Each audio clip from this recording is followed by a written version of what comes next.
What's up, y'all?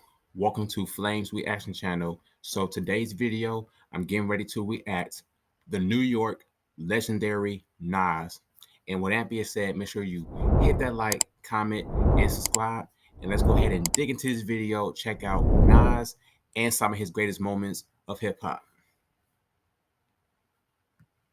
Before Nas got himself a gun, before Nas had 8 consecutive platinum and multi-platinum albums with over 25 million records sold, Nasir Jones collaborated with Lauryn Hill, P. Diddy, Damian Marley, Missy Elliott, The Game, Ludacris, R. Kelly, Mariah Carey, and even J-Lo. Before Nas's long-standing feud with Jay-Z would make rap history, inspiring diss track after diss track, Jones grew up in the rough and tough projects of Queens, New York. His parents divorced when he was only 12.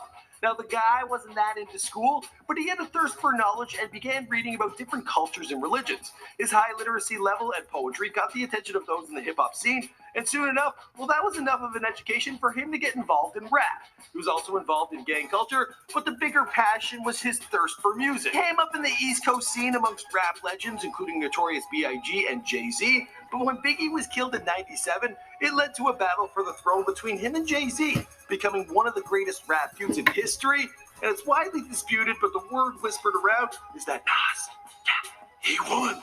The bottom line is be professional, so let's just say true things. So I thought like the stuff that Nas said was dope, so that's why we lost. What's going on, guys? My name is Michael McCrudden, documenting the life of Nas here for you before they're famous. As always, you guys requested this video. Be sure to let me know in the comments down below who you want me to document next.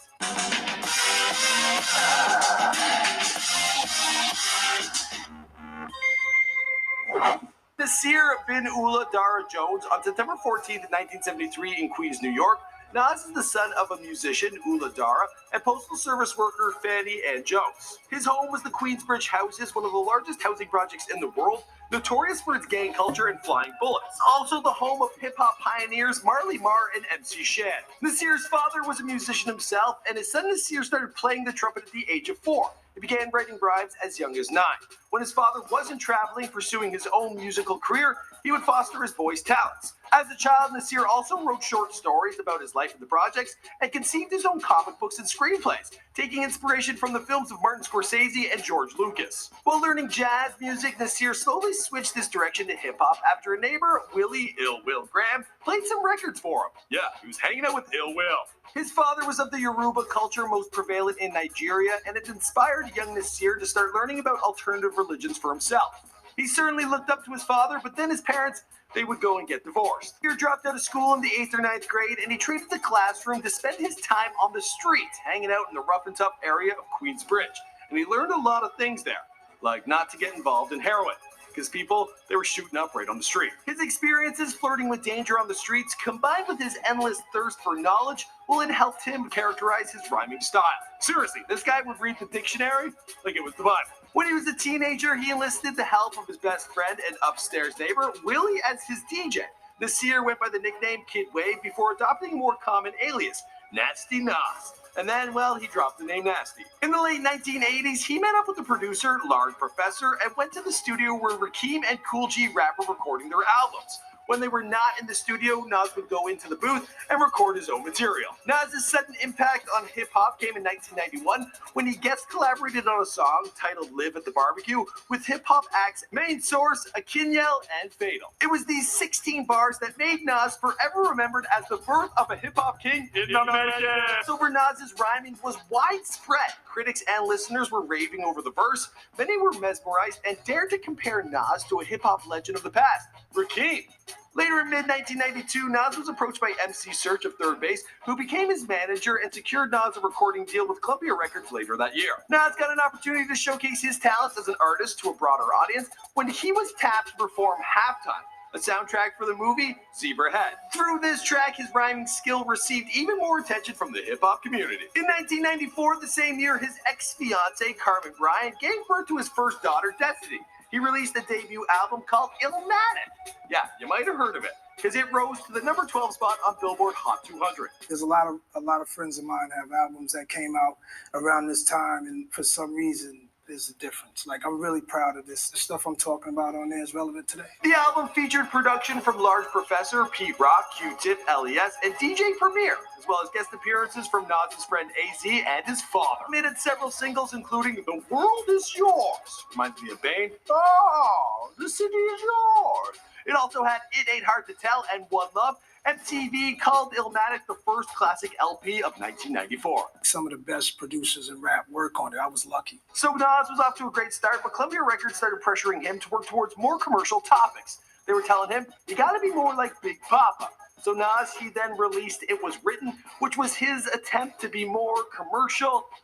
Well, you'll remember it from his track, If I Ruled the World. This record, Nas soared higher on the US album chart, peaking at the #1 position. Besides becoming his first chart topper, this album was also a platform to showcase his rap supergroup, The Firm, which was signed to Dr. Dre's Aftermath label. And it consisted of AZ, Foxy Brown, and Kermega. Full of high-profile collaborations, Dr. Dre, DJ Premier, and Havoc of Mobb Deep, the album went double platinum on the strength of such singles as Street Dreams, Head Over Heels, and If I Ruled the World. Imagine that. The success, propelling in part by Nas' solid MTV presence, may have hurt his street cred, but his music career had never been hotter. In 1998, he decided to switch things up and starred alongside DMX in Belly, a gangster rap drama from video director Hype Williams. April of 1999 was the time when Nas came out with his third set, I Am the Autobiography. Already embraced by hip-hop community due to his talent, he had access to acclaimed musicians and used the advantage to hire some of them for his collaborations. The result was him working with P. Diddy, DMX, Aaliyah, Scarface on the new album, and fueled the singles Nas Is Like and Hate Me Now in a duet with Sean Combs, which ruled the Hot 200. Sean Combs is like, this is fantastic. I'm not even hanging out with Godzilla and making money. The controversial video for Hate Me Now portrayed Nas as Jesus, complete with a cross to carry and a crown of thorns. I bet Kanye was jamming to that track in his dorm room thinking, one day I'm gonna do something just like that, and then I'll be a creative genius. Now the song only achieved more notoriety when Sean Combs was arrested for allegedly beating Nas' manager, Steve Stout, over the crucifixion scene. Apparently Puff didn't want that part in the final edit. Whether he actually felt it was blasphemous or just didn't want to upset his political connections, it's unclear. Sounds to me like P. Diddy, he's no creative genius. When the video went to MTV, that part with the cross, it went with it. So Puff got his bodyguards and went to Stout's office, then locked the door and knocked Stout with a bottle across the head. The video was revised, and Combs, well, he paid Stout $50,000.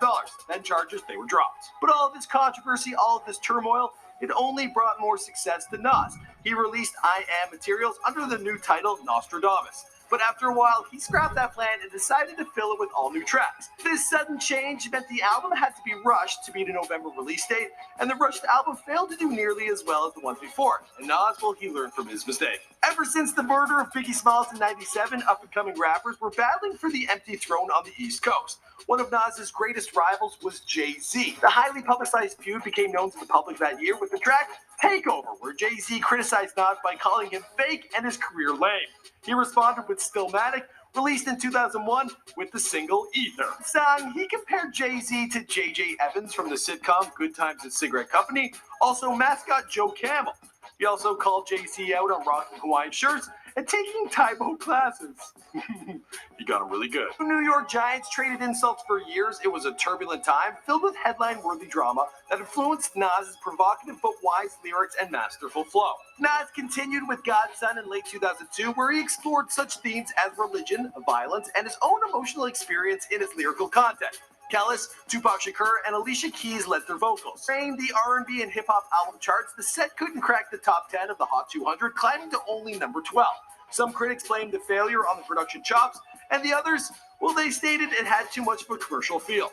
Nas apparently took the criticism of God's Son seriously as he returned to his roots in the next album, Street Disciple. The critics poured him this time with positive feedback for his work, and it featured the works of Amiri, Busta Rhymes, as well as Maxwell, and in it he talked about his upcoming marriage to recording artist Kellis.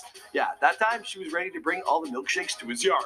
In October, Nas made a surprise appearance at Jay-Z's highly publicized I Declare War concert. At the show, Jay-Z announced to the crowd, "It's bigger than I Declare War, let's go Esco." And then the two made rap history. Nas joined Jay-Z on stage, and the two performed Jay-Z's Dead Presidents together, a song that featured a prominent sample of Nas's The World Is Yours. Crowd went wild. I remember being at a rap concert and Eminem walked out on stage.